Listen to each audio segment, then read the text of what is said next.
तो जिसका इंतजार करोड़ों देशवासी कर रहे थे, अब उनका इंतजार पूरा होता हुआ देखा जा रहा है, क्योंकि बीएसएनएल की तरफ से हाल ही में बजट पेश के दौरान सबसे बड़ी अपडेट सामने आ रही है।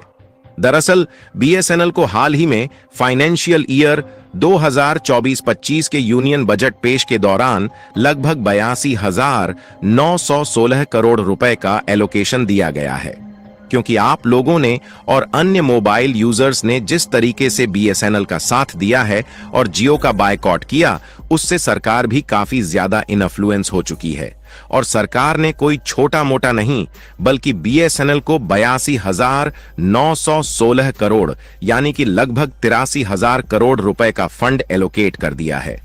जिससे अब बीएसएनएल की तरफ से जिन जगहों पर 4G नेटवर्क नहीं पहुंचा, वहां पर टावर को लगाने के साथ साथ ऑप्टिकल केबल बिछाने का काम शुरू किया जा रहा है, ताकि बीएसएनएल का सस्ता इंटरनेट भी मिल सके और अच्छी स्पीड भी देखने को मिली। यानी कि यह बात अब साफ हो चुकी है कि जिस तरीके से पिछले 2 हफ्तों में रिलायंस जियो के ओनर मुकेश अंबानी ने अपनी मोनोपोली यानी कि मनमानी लोगों पर चलाई है, उससे अब भारत सरकार भी एक्शन में आ चुकी है और इन्हें अब जवाब देने के लिए बीएसएनएल को दोबारा से मोबाइल यूजर्स के सामने खड़ा कर रही है।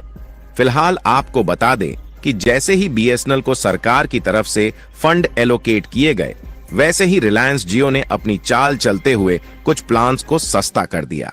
लेकिन अब जियो चाहे जितने भी लोगों को लुभाने की कोशिश क्यों ना करें, अब मोबाइल यूजर्स जियो की चाल में तो बिल्कुल भी नहीं आने वाले। तो आखिर बीएसएनएल को सरकार की तरफ से जो फंड मिला है, इसका इस्तेमाल टाटा और बीएसएनएल किस तरीके से करने जा रहे हैं और जियो की तरफ से कौन से प्लान सस्ते किए जा चुके हैं, इस वीडियो में हम आपको बताने वाले हैं।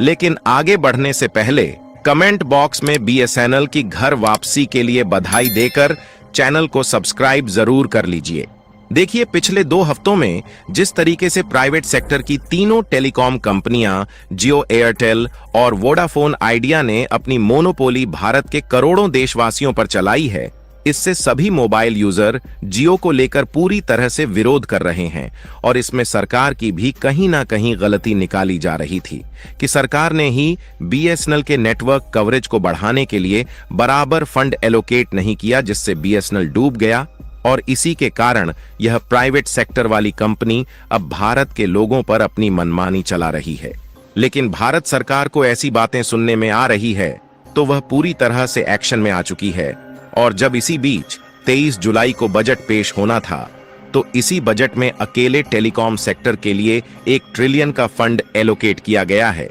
जिसमें से बीएसएनएल को अकेले लगभग 83,000 करोड़ रुपए का फंड मिला है। और जब से बीएसएनएल के खाते में सरकार के द्वारा यह पैसे ट्रांसफर किए गए हैं, तब से एक नई लहर देखने को मिल रही है। और जब सरकार का खुद साथ मिल रहा है, तो बीएसएनएल और टाटा दोनों मिलकर सस्ता इंटरनेट प्रोवाइड करने के लिए फिर से एक बार अपनी कमर कस चुके हैं। लेकिन अब यहां पर सवाल उठता है कि बीएसएनएल और टाटा मिलकर इस फंड का इस्तेमाल किस तरीके से करने जा रहे हैं। फिलहाल उससे पहले आप इस रिपोर्ट को देखिए, जो कि कुछ घंटे पहले निकलकर आ रही है, जिसने जियो, एयरटेल और वोडाफोन को चौंका कर रख दिया है। दरअसल इस रिपोर्ट में साफ साफ बताया गया है कि पिछले 2 हफ्ते में, यानी कि जब से जियो और एयरटेल जैसी प्राइवेट सेक्टर की टेलीकॉम कंपनियों ने अपने रिचार्ज को महंगा किया है, तब से लेकर अब तक 2,50,000 सिम बीएसएनएल में पोर्ट हो चुके हैं। जी हां दोस्तों, इस आंकड़े ने जियो, एयरटेल और वीआई का जीना हराम कर दिया है, क्योंकि जियो, एयरटेल और वीआई का सिम जो यूज करते थे, उनमें से लगभग 2,50,000 ग्राहकों ने अपने सिम कार्ड को बीएसएनएल में पोर्ट कर लिया है। और यह संख्या दिन पर दिन इतनी तेजी के साथ बढ़ती जा रही है कि जियो अब झुकने पर मजबूर हो रहा है। और यह आंकड़ा तो कुछ भी नहीं है, बल्कि इसके अलावा बीएसएनएल के साथ जो नए ग्राहक जुड़े हैं, उनको देखा जाए तो उनकी संख्या 27 लाख को पार कर चुकी है। और यहाँ पर इस बात का ध्यान रखना जरूरी है कि यह आंकड़ा पिछले 2 हफ्तों का है, जब से जियो और एयरटेल के द्वारा रिचार्ज के प्राइस को अचानक से 20 से 25% तक बढ़ाया गया है। यानी कि मोबाइल यूजर्स की जियो के प्रति इस तरीके की नाराजगी दिखाई दे रही है कि मानो अब जियो की छुट्टी ही होने वाली है। और बजट के तुरंत बाद जियो को इतनी ज्यादा घबराहट होने लगी कि जैसे ही फंड सरकार की तरफ से बीएसएनएल के खाते में ट्रांसफर किए गए, वैसे ही जियो झुकने पर मजबूर हो गया और उन्होंने अपना पुराना 349 रुपए वाला प्लान फिर से लागू कर दिया, जिसमें 2 GB पर डे इंटरनेट के साथ अनलिमिटेड कॉलिंग दी जा रही है।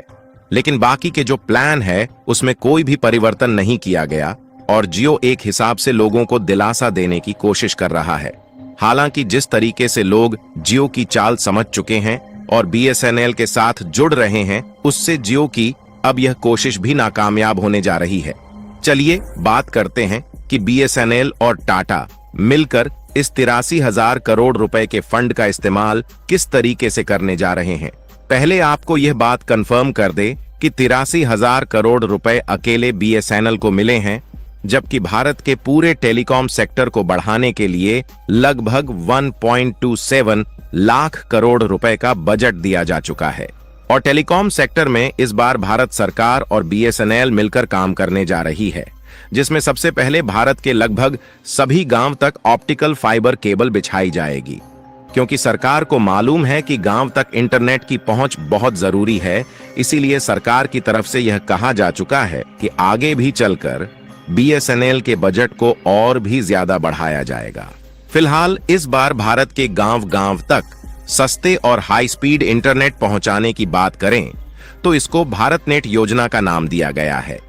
जिसके लिए पिछले साल लगभग 1500 करोड़ रुपए का बजट दिया गया था, जिससे आपने देखा ही होगा कि इस समय कई शहरों में बीएसएनएल के 4G नेटवर्क उपलब्ध हो चुके हैं। लेकिन सरकार को इस बार लगा कि बीएसएनएल को मार्केट में रहना काफी ज्यादा जरूरी है, नहीं तो प्राइवेट टेलीकॉम कंपनियां अपनी मनमानी करती रहेगी। इसलिए भारत नेट परियोजना के तहत ऑप्टिकल फाइबर के जरिए गांव-गांव तक इंटरनेट पहुंचाने के लिए 83,000 करोड़ रुपए का बजट दे दिया है। और आपको जानकर हैरानी होगी कि न सिर्फ गांव तक सस्ता इंटरनेट पहुंचाने की तैयारी चल रही है, बल्कि सरकार की तरफ से भारत के सभी लोगों को फ्री में इंटरनेट प्रोवाइड करने की मंजूरी मिल गई है। हालांकि यह संभव तभी हो पाएगा जब भारत के सभी गांव तक ऑप्टिकल फाइबर की केबल से 4G इंटरनेट मिलने लगेगा। पर आपको बता दें कि भारत के टेलीकॉम सेक्टर को इतना ज्यादा बजट इसलिए दिया गया है ताकि प्राइवेट कंपनियों की मोनोपोली तो खत्म होगी, साथ ही लोगों को रोजगार के नए अवसर भी मिल सके। क्योंकि एक समय था जब बीएसएनएल अपने कर्मचारियों की सैलरी नहीं दे पा रहा था और उन्हें ना चाहते हुए कई कर्मचारियों को निकालना पड़ा। लेकिन अब बीएसएनएल के कर्मचारियों को सैलरी बराबर मिलेगी, जिससे वह अपने ग्राहकों को अच्छी सुविधा दे पाएंगे। और आपको यह भी बता दें कि बीएसएनएल का 4G जियो, एयरटेल और वीआई की तुलना में बिल्कुल अलग है, क्योंकि इसमें स्वदेशी टेक्नोलॉजी का इस्तेमाल हो रहा है, जिसमें भारत में बनाए गए कंपोनेंट ही लगाए जा रहे हैं, जबकि जियो और एयरटेल आज भी 40% टेक्नोलॉजी और कंपोनेंट चीन और जापान की यूज कर रहे हैं। और सरकार ने बीएसएनएल को बढ़ावा देने के साथ जियो एयरटेल को नीचे गिराने के लिए टेलीकॉम पर इंपोर्ट ड्यूटी को 10 से 15% तक बढ़ा दिया है, जिससे जियो जैसी प्राइवेट टेलीकॉम कंपनी जो विदेशी टेक्नोलॉजी पर डिपेंडेंट है, वह नीचे गिरने जा रही है और बीएसएनएल ऊपर उठने जा रहा है। बाकी अब बीएसएनएल का साथ देने के लिए सरकार भी मैदान में कूद चुकी है। उसके लिए कमेंट बॉक्स में बीएसएनएल और टाटा को बधाई देना बिल्कुल ना भूले। साथ ही इस वीडियो को एक लाइक करके अपने मित्रों तक शेयर जरूर करें, ताकि बीएसएनएल की सही जानकारी भारत के कोने कोने में पहुंच जाए।